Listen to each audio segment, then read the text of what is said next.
ஐயோ, வழுக்குதே. பாத்து கீழே விழுந்துருவீங்க. வெல்க்ரோ டேப் எடுங்க. ஒரு பக்கம் என் மேல, இன்னொன்னு தரையில ஒட்டுங்க.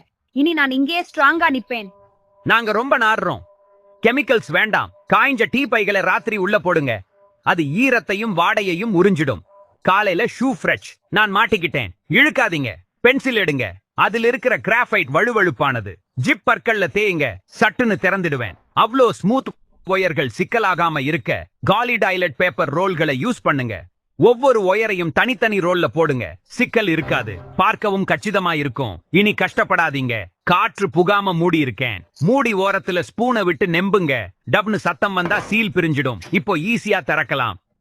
நகத்தை பாழாக்காதீங்க. ஸ்டெப்லர் ரிமூவரை எடுங்க. அத வச்சு ரிங்கை விரிங்க. சாவிய உள்ள தள்ளுங்க. வலிக்காது. நகம் உடையாது. பிளேடு மழுங்கிடுச்சுன்னு தூக்கி போடாதீங்க. பழைய ஜீன்ஸ் மேல பின்னோக்கி தேயுங்க. பிளேடு கூர்மையாயிடும். இது பிளேடின் ஆயுளை கூட்டும். கிளிப் இல்லையா? பரவாயில்ல. இத பாருங்க. ஓரங்களை மடிச்சு உருட்டுங்க. அப்படியே தலைகீழா திருப்புங்க. காத்து புகாத சீல் ரெடி.